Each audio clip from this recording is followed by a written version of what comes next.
It is day 88 of 365 days of remembering. Hi, Trina Wright here. I'm out by the water. I think you can see it in the back, just a little creek, having a little walk. And I think it's important to remember the simple things, important to come back to nature, to feel our feet on the earth, to feel that connection, to hear this soothing sound of the water. It really helps for me, it helps to regulate me. It helps to bring me home, bring me back. And I don't think we can ever get enough of that. And I see it as a different approach. I'm not talking about self-care in this sense. I'm talking about alignment. I'm talking about attunement and using the things in our environment to help us attune. It's like music or reading something that's of a higher vibration, or even watching, a movie, or having a conversation, or just all those things, and the very deep importance of environment, especially like times like this, like being really conscious about what we're choosing to consume, what we're choosing to produce, how we're choosing to show up in the world, because we're showing up anyway. I mean, whether we're conscious about it or not, we're doing it. And I think as spiritually conscious beings, this is a new level that we are being called to have more focus, to have more attention, to be more clean and clear about these things.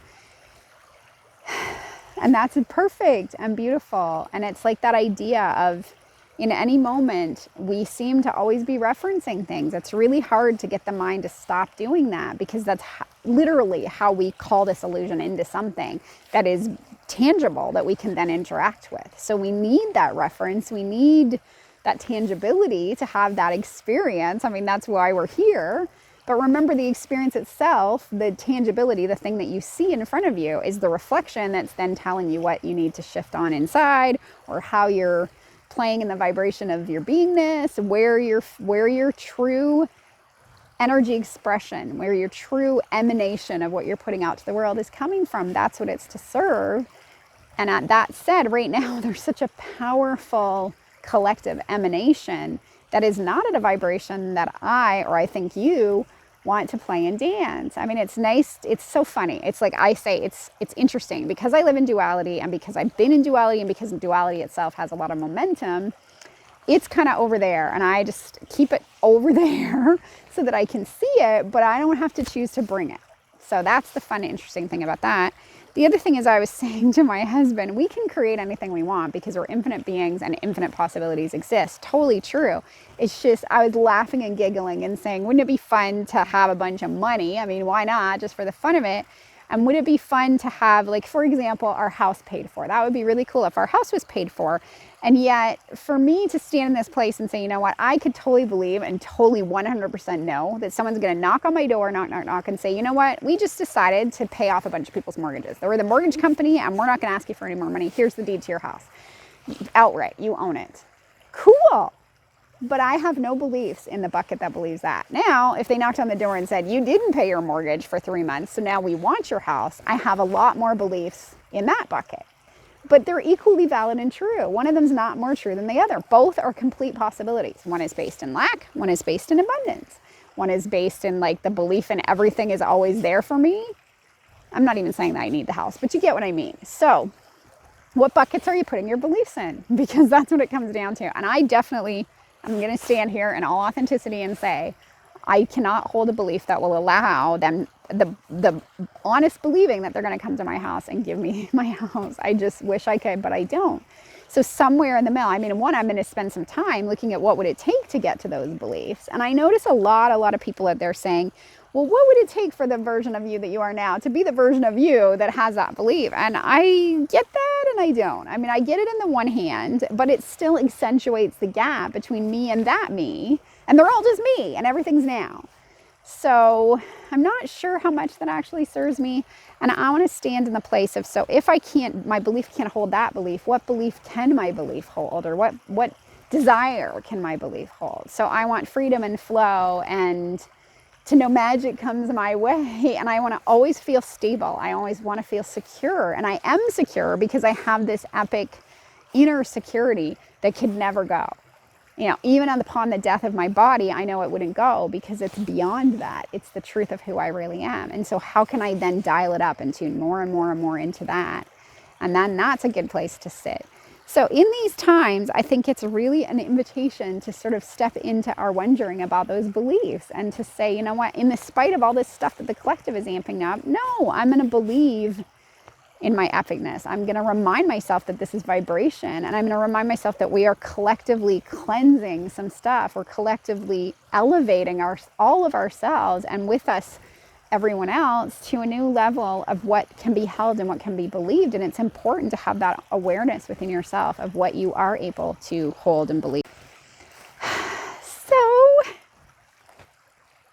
it's so fun to just be in flow and to just not know and to be okay with it. I think so many of us are finding it challenging, the uncertainty of things.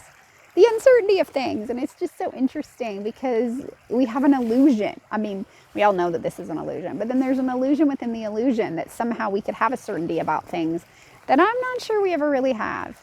But when we can mask it, when we can pretend it, when we can see enough things that give the mind enough evidence that there is certainty, like whether it's security or safety or a certain amount of money in the bank or that permanent job or the place to live or whatever, I think that's part of what it comes down to. But the certainty that I know is I know that I'm an energy being. The certainty that I know is that I'm a soul in this body, that I'm source dancing in this body. And I know you know those things too. And so it doesn't matter if the circumstance look uncertain. Let them be uncertain. We can weather it. We've been practicing for this. We're spiritually conscious beings and we know how to be it. And I love the analogy of a tree. If you think about a tree, they're strong, they're powerful, they're grounded, they're rooted. And yet every one of their branches, if you pretend my hand's a branch, my arm's a branch, can weather any kind of storm. And yes, sometimes they fall down, that's true. And sometimes branches break off, but more times than not, they just roll with it. They just weather it. And I think that's part, as spiritually conscious beings, that's part of what we're learning. How do you stay in balance? How do you find your center and hold it no matter what? No matter what's going on out there, no matter what dumb thing the collective has come up with next, no matter what some prime minister or president, some other person says, who cares? I mean, I watch it, I see it a little bit with my teenagers. They see something on Instagram and they just have this moment of like, why is everybody got to say that? And it's like, why? Who cares if everybody's got to say it? You hold to your center. Just because they believe something doesn't mean you have to believe it. It's in actual fact, it could help you to just know where your wobbles are, to know what you're being called to look at, and to know what you want to stand for, what values you want to hold. And if you want to hold the value that I'm a being of love and light, that I'm epic, that I'm infinite, that I create my own reality, then just be that. And if other beliefs come up, say like, hi, beliefs, you and I aren't going to dance today, but thank you for being there because you helped me know what I really want to believe. So that's my funny little rampage for the day. I'm going to go on and I'm going to play with the rain. It's kind of stopped, but there was raining on my head and that really feels like Source kissing me. I'm going to take each step with deliberate intention. I'm going to be so, so grateful for so many things that I have, because even in this uncertainty, I have the certainty that is me. I know the truth of who I am. I know how to close my eyes, center, and access that truth. I know how to step into awareness and move out of this whole nonsense.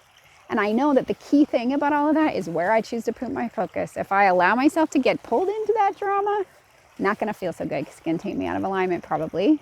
If I stay in this centered place and I make all my choices from that, like what am I giving my energy to? What am I allowing to influence me? Where is that influence coming from? Am I letting Source and God influence me, or am I letting just anybody influence me? Because why would I ever do that? It's like, why would you take advice from a bunch of people that aren't even awake? Why would you want them to be the ones that should tell you how to live your life, or tell you how you should feel, or tell you about anything for that matter? Like, is that who you want to tell you about the virus? Or do you want to tune into your own self, into your own truth, and access that as your only point of reference when it comes to this?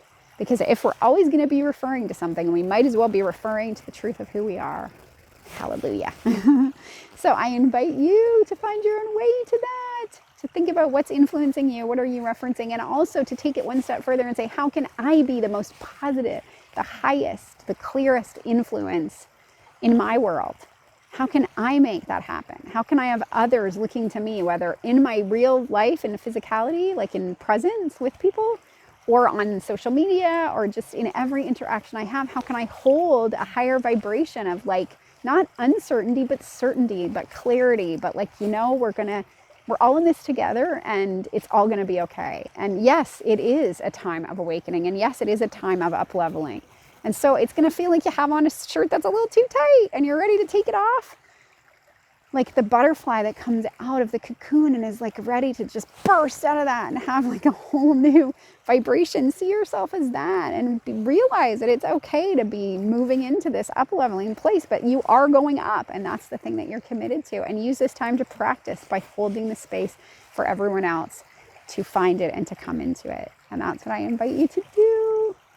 So that's what I'm going to do. I'm going to go keep walking and playing, being, and holding deep, deep, deep appreciation for everything, for every tree I see that wants to talk to me and keep me company, for the sun shining down on me even through this rainy, cloudy day, for every cloud, for rain. I mean, for rain. It's the funniest, amusing thing. I like to just say this. We have water fall from the sky. I mean, that's how unlimited we are. That's how amazing we are. That's how amazing of an illusion we all created, is literally water falls from the sky. I mean, it's just like, yeah, we take it for granted so much. Let's just appreciate the water that falls from the sky, because it is the most cool thing ever. And all the things that grow from that water, it is such a magical, cool illusion. And let's just trust the whole thing. Everything's always working out, and we know we can weather it. We know that we can be like that tree and just be beautiful and perfect in all of it. I will see you tomorrow. If you like this video and you like these little installments of Vibing Up, then click on the thumbs up for this video. Subscribe to my channel. Click the little bell so you can get notified when I have another flow. And let's get into this party together. Comment. I'd love to hear what you're doing. I'd love to hear how you see this as an invitation, what kind of things you're doing to amplify it.